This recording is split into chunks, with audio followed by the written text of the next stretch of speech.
नमस्कार दर्शक बंधु आपण को आम चैनल को स्वागत। आज भिडटी मिथुन राशि लोकंक पई बहुत गुरुत्वपूर्ण रही।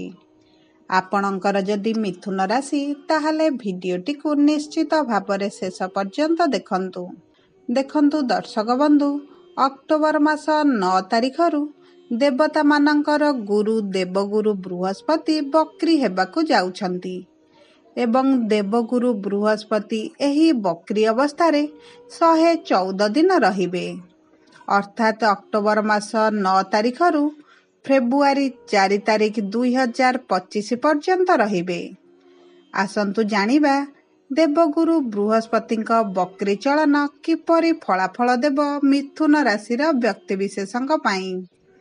मिथुन राशि व्यक्तिविशेषकर एही अक्टोबर मास 9 तारिख फेब्रुआरी मास 4 तारिख 2025 पर्यंत किपरि रहिबो सेही विषय संपूर्ण भावरे आमे आज आलोचना करिबा।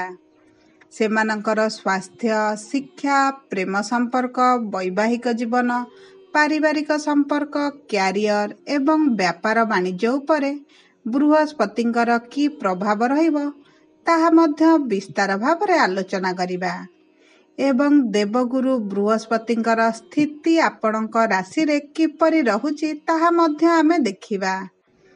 एही 114 दिन रे देवगुरु बृहस्पति की प्रकार फल देबारे सक्षम हेबे ताहा मध्य आज आमे जानिबा एवं शेषरे देवगुरु बृहस्पति को संतुष्ट करिबा पई किछि विशेष प्रतिकार मध्य जानिबा। सेथिपाई भिडियोटी को आपण शेष पर्यंत देखंतु। चलंतु आरंभ करिबा एही कार्यक्रम जहाँकि आपणकर जन्म राशि चंद्र राशि उपरे आधारित होईछि। जदि आपणकर मिथुन लग्न होइथाए तथापि भी आपण एही भिडियोटी को शेष पर्यंत देखंतु। एहा पूर्वरु जदि आपणकर मिथुन राशि होइथाए एवं आपण भी ईश्वर को आंतरिक भक्ति एवं विश्वास करती तेबे एही भिडियोटी को लाइक करंतु एवं कमेंट बॉक्स रे जय जगन्नाथ जय मां लक्ष्मी अवश्य लिखि दियंतु। आसंतु सर्वप्रथमे जानिबा देवगुरु बृहस्पति चलन आपणक कर्मक्षेत्र बा रोजगार उपरे की प्रभाव पकाउछि। देखंतु देवगुरु बृहस्पति हेउछंती विद्या, बुद्धि, ज्ञान, ऐश्वर्य, धन, भोग, विलासर समस्तकर स्वामी। जेहेतु आपणक राशिर अधिपति बुध जे कि बृहस्पतिंकर मित्र ग्रह अटंती, तेणु करी एही बक्री चलन आपणको शुभाशुभ फल देव। बृहस्पति आपणकर द्वादश घरे बक्री हेउछंती, जहा फलरे आपणकर एकादश घरे मध्य शुभाशुभ फल देबे। एकादश घर हैला आपणकर कामना, आपणकर इच्छा अभिलाषार घर। तेणु करी देवगुरु बृहस्पति बक्री हेबा परे आपणकर समस्त इच्छा अभिलाष को पूरण करिबा आरंभ करिवे। बहुत दिनर आपणकर लक्ष्य किंबा आपणकर पुराणा कौनसी अभिलाष थिला ताहा एही 114 दिन मध्यरे पूर्ण हेबार संभावना रहिछि। ता सहित आपणकर सप्तम एवं दशम घरे मध्य प्रभाव पकाइबे। जेहेतु सप्तम घर एवं दशम घरर स्वामी देवगुरु बृहस्पति अथंती, तेणु तांकर शुभाशुभ फल आपणकर सप्तम एवं दशम घरे पड़िबो। सप्तम घर हैला आपणकर विवाहर घर, आपणकर पार्टनरशिप घर एवं आपणकर दैनंदिन रोजगारर घर। एही 114 दिन मध्यरे आपणकर दैनंदिन रोजगार बढ़ी जिवो। जदि आपण व्यवसाय करूछंती ताहाले आपणकर व्यवसाय रे चलिथिबा खराब परिस्थिति रे सुधार आसीबो। आपणक व्यवसायर आय मध्य बढ़ी जिवो। आपण जदि चाकरी करिछंती ताहाले आपणक चाकरी रे दरमा वृद्धि सहित प्रमोशन हेबार मध्य संभावना बढ़ी जाइछि।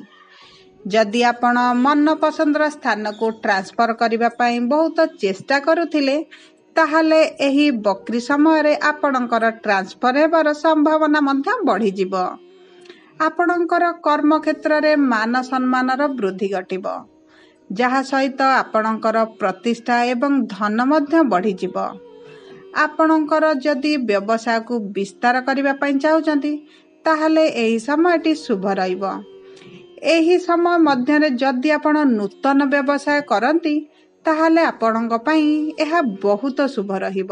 ଯଦି ଆପଣ ପୂର୍ବରୁ ଭାବିଛନ୍ତି କିଛି ନୂତନ ବ୍ୟବସାୟ କରିବା ପାଇଁ ତାହେଲେ ଏହି 114 ଦିନ ମଧ୍ୟରେ ଯଦି ଆପଣ ବ୍ୟବସାୟ ଆରମ୍ଭ କରନ୍ତି ତାହେଲେ ଆପଣଙ୍କ ବ୍ୟବସାୟରେ ସଫଳତା ନିଶ୍ଚିତ ମିଳିବ।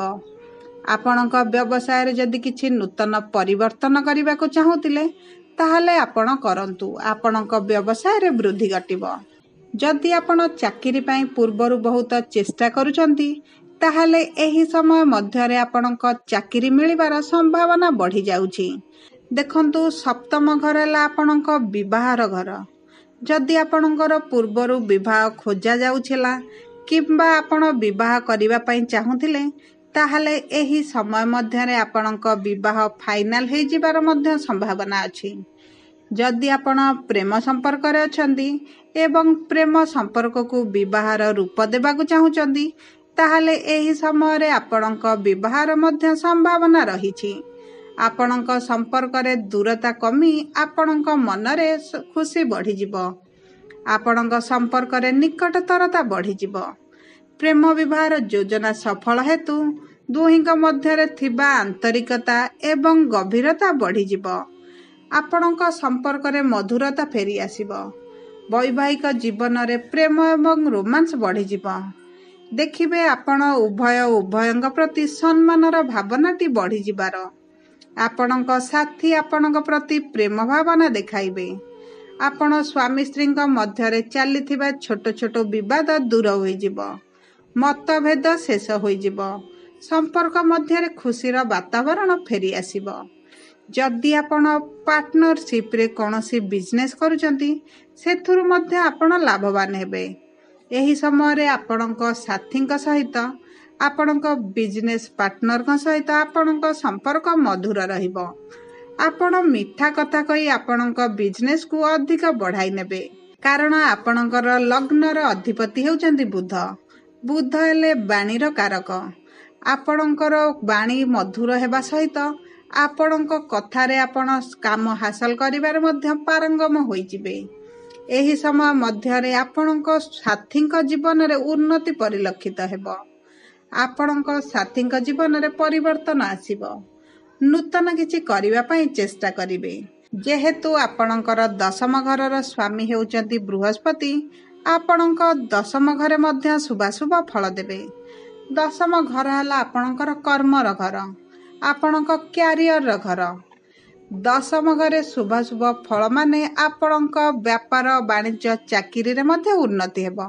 ପ୍ରଚୁର ଧନ ମିଳିବାର ସମ୍ଭାବନା ଅଛି। ଆପଣଙ୍କର ଅଟକିଥିବା କର୍ମ ମଧ୍ୟ ସେ ପୂରଣ କରିବେ। ଆପଣଙ୍କର ବନ୍ଦ ରହିଯାଇଥିବା କାର୍ଯ୍ୟକୁ ମଧ୍ୟ ପୁନର୍ବାର ଆରମ୍ଭ କରାଇବେ।